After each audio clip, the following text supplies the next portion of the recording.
Hi, everybody. Welcome to Magic Universe. So, in this episode of Magical Worlds, I want to talk about Outlander. I just finished watching the first two seasons, and I'm at the beginning of the third season. And I think I'm watching this through Netflix. I think they're already on to season 6. Like everybody else who's all caught up on Outlander is on to season 6. But so I started it like a few weeks ago. And so to give you a little bit of an intro about it, if you haven't watched this show yet, it's based on a series of books, and it's about this woman, Claire, who just returned from World War II. So her time period is right after her current time period is right after World War II. So like 1945, around there. And she goes to Scotland with her husband, who she'd been kind of estranged from for 5 years because she'd been away at war, right? And so she just got back together with her husband, and they're traveling in Scotland. And they go to this spot where druids do rituals and stuff. There's these stones there in Scotland, and they're kind of like, I've never been to Stonehenge, but they're kind of like these Stonehenge type rocks there, right? And these, so there's this, there are these stories about people time traveling through these rocks, right? So anyway, so she goes there and she touches the rock and she time travels back 200 years. So she's in like the 1700s now, right? And she's like, oh my God, how did I get here? And so the story is really about her being back 200 years before her time and meeting people there, developing relationships with the people there. And so, how does she get back to her own time period? You know, like, they talk about, anytime you have a time travel story, then you kind of wonder, like, if she changes things in the past, does it change things in her present time? And also, can you change something in the past so that you can affect something in the present time? So there's questions like that coming up. So anyway, so that's what the series is about. And I wanted to talk about this now, at the beginning of season 3, where I am at, because I have opinions about what I've watched so far, and I don't want to have to wait, till I catch up to season 6, because I'll forget about all the stuff that I've watched. But yeah, so it's the story is really good. It's a romance basically, but however, be forewarned, it bad stuff happens, like really bad stuff happens. So yeah, so mature audiences preferably, right? Because there's like a lot of nudity, a lot of sex, and a lot of bad stuff that happens. So you've been warned. And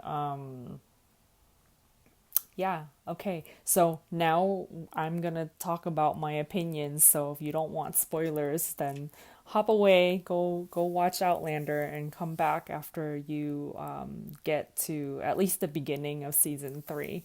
Then you can come back and listen to my opinions about it. All right.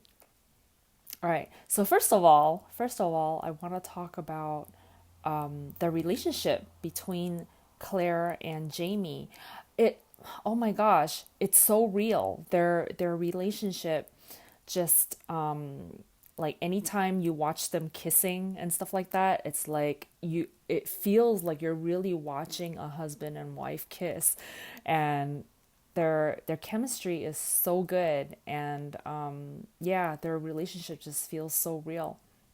And it's not, and see, the thing is, like, the time period that they're in, they're at war and, stuff like that. So it's not just all about like romance and everything is good. Like, even through their bad times, how they relate to each other is, it just feels so real. Because even when they're arguing and there's stuff going on that they each have to deal with, and how it affects their relationship, like, they deal with it with a lot of maturity, even though there might be like hurt feelings on both sides. Like, they deal with it with a lot of maturity and a lot of realness, and I really appreciate that about how their relationship is portrayed. And the even like, the sex stuff, I mean, they're naked, they're rolling around, and they really show a lot of details about their sex life, right? Like, when you're watching that, it doesn't feel like you're watching a nasty thing. It feels like you're watching two people make love. You're kind of taking a peek into these people's like real relationship, even though they're acting and stuff like that, but it feels like a real relationship, and you're watching loving moments between a husband and wife. I did find it funny though, like, that they had to bang it out like one last time when they were both at the rocks right before he sent her back through time again, like at the battle. And it's like everybody's like warring around them, and they're having sex in front of the magic stones. I thought that was really funny. But yeah, I do not the bad stuff that I was talking about. Oh my god, I can't believe they did what they did to Jamie at the season finale of season 1. Like, it was so hard to watch. I skipped through it. I mean, this is like the first time where I'm watching a show that I'm enjoying, but I just couldn't watch like a large portion of the scenes of that finale. Yeah, so I just skipped through it. Like, anytime Jack Randall showed up, I'm like, nope, I'm not watching this. I just like speeded past it. And instead, I hopped online and I looked at a recap of the finale, and I read it. I read about it instead. So I know what happened, but I just couldn't watch it. I had to, it was just easier on me, on my psyche, to just read the words and not visually watch what happened to Jamie. Oh, that was so terrible what they did to him. I'm like, dude, like Outlander, the people who filmed it or wrote it, made it. Did you have to do that to that character? That was so bad. That was so terrible. But whew, Jamie is such a trooper. He jumped right back. Eventually it took some time for him to get back to himself, but he did eventually. And it was such a relief when I saw dude Jack Randall dead at the, was it the end of, was it the finale of season 2? Like, it might have been the finale of season 2, or maybe it was the beginning of season 3, but they eventually showed that, Jamie and Jack were fighting each other during the battle of Culloden, and Jamie killed him. Thank God. Like, I was so relieved when they showed that Jack Randall is finally dead. I was like, that guy is so hard. That character, is so hard to watch. That like, he did so well, that actor did so well in that part, that it was just terrible to watch. And all of the stuff that he did, and it makes it hard for me to now watch him being Frank, being Claire's in her more modern time husband, right? In the 1940s through the 50s, 60s. He's her husband, and it's the same guy, same character. I mean, the same actor playing the descendant of Jack Randall. And even though I know it's not the same character, like, this is his descendant like 200 years later, and Frank is completely different from Jack, it's still hard to watch him. And I know they did this on purpose, use the same guy with the same face and everything, because now Claire has to have a relationship with this person who was a total bad guy 200 years before, but for her, it wasn't 200 years. She just like jumped through a rock, right? And she has to have a relationship with this other husband of hers, you know, and it must be so hard to look at that same face that was so evil in that other time period. And it's like there and Frank has these streaks of anger sometimes, when he's really pushed to the edge, and then that kind of anger comes out, like you kind of freak out a little bit because it's like it's that same face. He has that same face of Jack Randall. And yeah, so at the point that I'm at right now in the beginning of season 3, Claire is back in her own time period. And so she's trying to make things work with Frank, and because she had promised Jamie that she would do her best, to live a good life in her time period, along with their daughter, along with their baby. Like Jamie doesn't know whether it was a boy or girl, but he knew that she was pregnant when she left through the rock again, right? And yeah, so she's doing her best, but it's so heartbreaking to watch the two of them separated by 200 years, And she's, I mean, the even in the more present time, they still jump around a little bit in terms of Claire, like what time period she's in. Like they jump around from like the 40s to the 50s, and then or to the 60s, and then they jump back to the 50s. And so you have to like really pay attention to see which part she's at within her own time period. But at the current moment, I believe she's in the 50s. She just started getting into medical school to later on become a surgeon, right? But so she's dealing with all that, that stuff about being a woman in the 50s and stuff like that, where she's still not free to be. She's not as free as she wants to be as a woman, and she's getting on. She's doing her best, but it's heartbreaking to see her miss her love, Jamie, so much. But she's trying, and then on the other side of the rock, Jamie's doing his best and recovering from all his injuries and stuff. And so where I'm watching it now, he just turned himself in,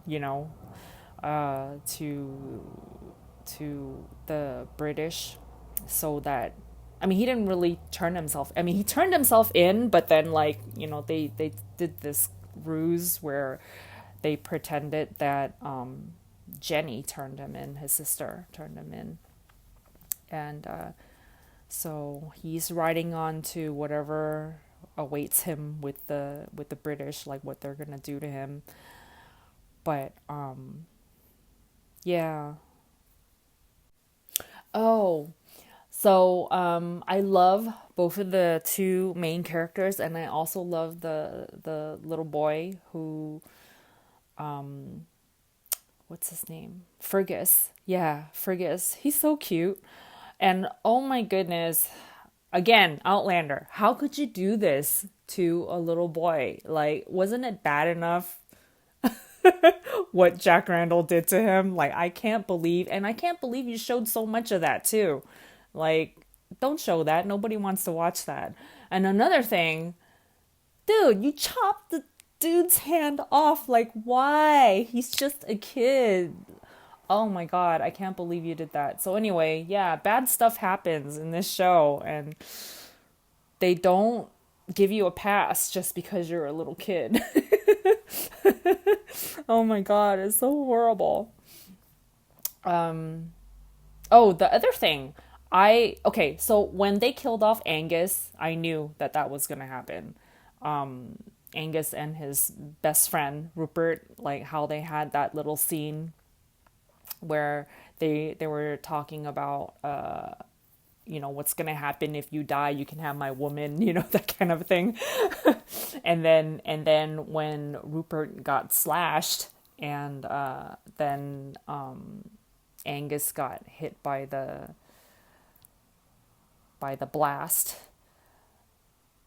then and he was hurt, and I knew he was hurt, like even though everybody was worried about Rupert, I'm like, no, Rupert's going to be fine. It's going to be Angus that the story is going to kill off, and that's exactly what happened. So I wasn't surprised that Angus died, but because Rupert survived that attack, I was surprised that they killed off Rupert when the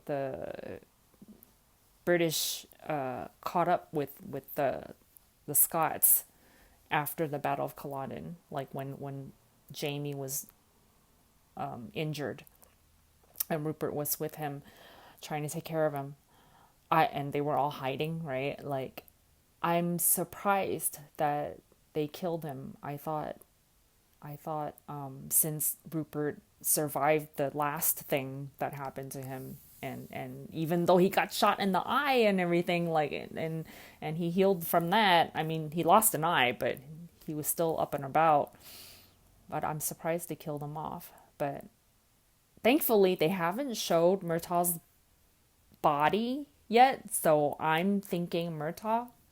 Is that how you say his name? Is it Murtaugh or is it Murtaugh? I don't know. But anyway, at least that guy, I believe, might be still alive because they haven't shown him dead yet. So there's hope that that he's still alive, so that Jamie's not like completely alone. But I mean, since the show is up to season 6, for everybody else who's caught up with it, then I'm sure Jamie lives through everything. But oh, I'm so excited at the end of season 2, at the finale, at the very very end, when Claire's daughter and Roger, the Reverend's, I guess you would say, like, adopted little boy, the little boy who grew up with the Reverend in the 40s. Like, now they're all grown up, right? It's in the 60s, and Claire told her and Jamie's daughter, about the time traveling and how Jamie's her dad, like 200 years ago. And at first Brianna did not believe it, and then Galis disappeared. They watched Galis disappear through the rock, and Brianna's all like, I believe. And well, of course you believe now that you've seen somebody disappear through a rock. But it would have been nice if she believed her mom, before needing any evidence to support it. But most people need evidence. And yeah, so Roger discovers through some letters that were written between Frank and the Reverend that Jamie's actually, well, I mean, still alive in his own time period, meaning like he survived that battle. And so Claire's all like, I have to go back. And I was like, oh, I was so excited when she said that. I'm like, yes, they're going to get back together. But then when season 3 started, they're still not showing that part yet. They're still like showing the backstory of how they're going to lead up to Claire going back. So I'm excited to have Claire go back. And what else? Oh, the other thing, yeah, Galis. It was exciting when in the 60s, Claire found out that Galis is there in that time period, and she's getting herself ready to go back. And she had done all this research about time traveling through the rocks and everything, so she's prepared. And so why Galis is going back is to stop the battle from happening, stop the Scots from losing their country to the British. And yeah. But it's exciting to see somebody else who has also been time traveling through the rocks and or the stones. And so the questions that come up for me now is like, so when they finally do show Claire going back through the rocks, how how will she know what time she's gonna show up over there? You know what I mean? Is it gonna be like in Scotland and then 20 years later after the time when she first went back the first time? I don't know how she's gonna control how much time or what year she's gonna hop back through the stone, or maybe she hasn't really thought that through so long as Jamie's still alive. Um, yeah, I don't know how she's thinking she's gonna do that, but I'm excited for them to reunite because it's hard to watch them separated by 200 years. But so far I'm enjoying it. The beginning part of season 2 when they were in France, I thought that part of the story wasn't that great, just because it seemed silly, that what they were trying to do.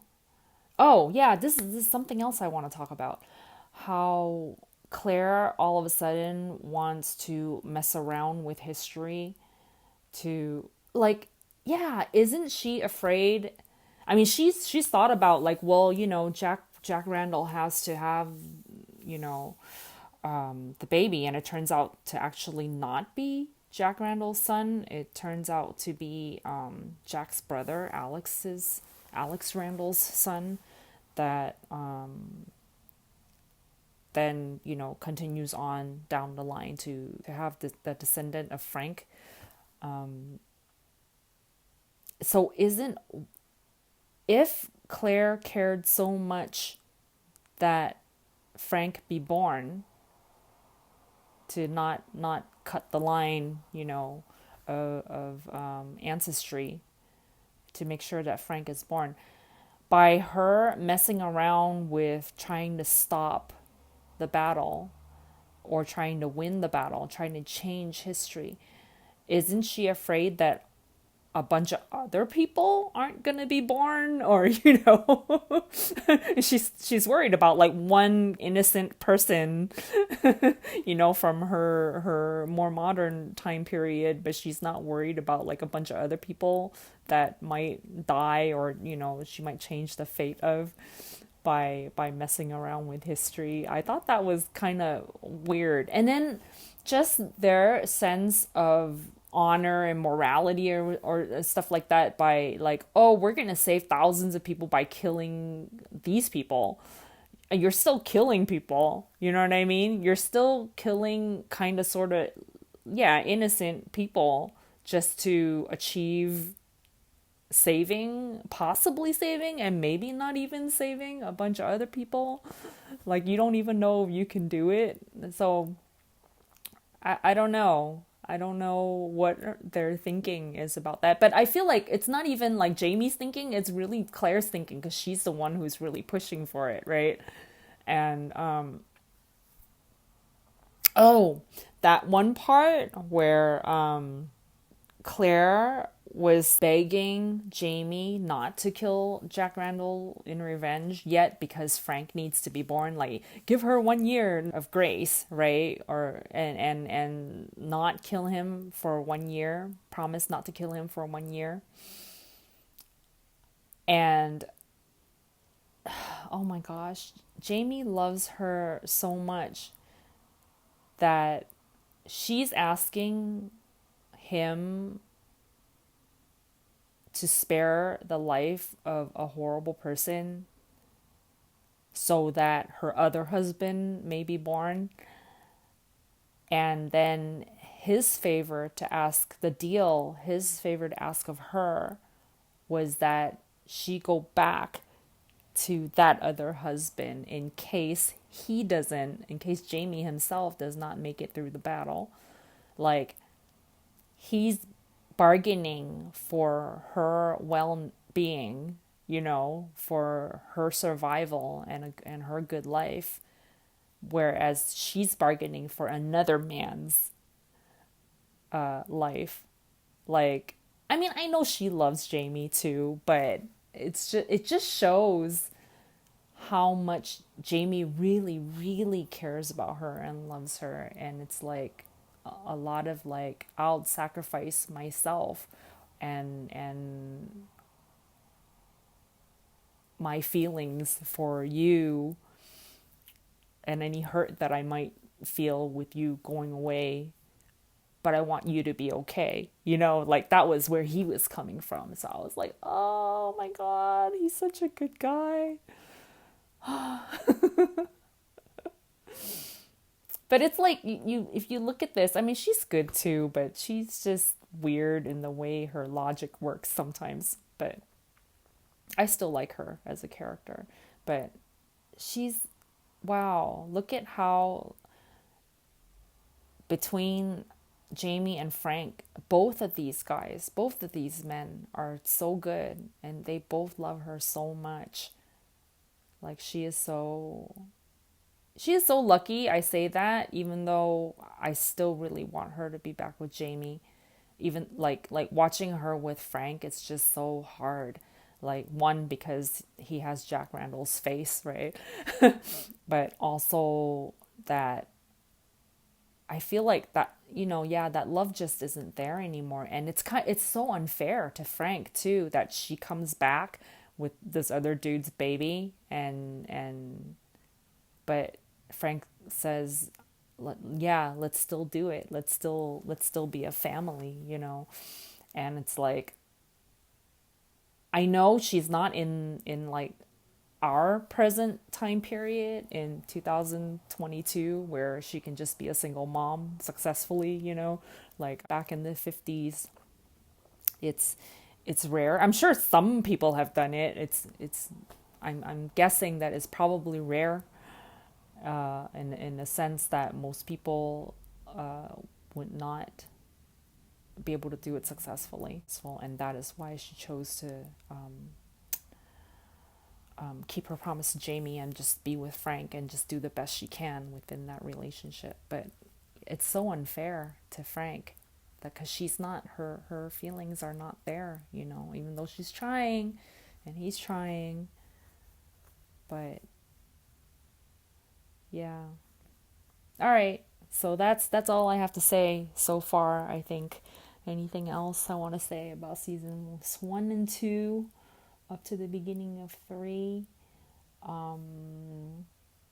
I'm really excited to see what happens, like now that she's decided to go back through the stones again. When they do show her in that time in the 60s going back again, what's gonna happen there? And also, is she gonna bring her daughter with her? That's a thought, right? What if Brianna goes with her? Or is anybody else gonna travel through the stones? Would they ever bring Jamie from the past into the present time? That would be interesting too. Yeah. All right. So thank you so much for listening to me talk about my thoughts and feelings about Outlander. And I'll come back once I've watched some more of it and give another review. All right. So I will talk more next time. Bye.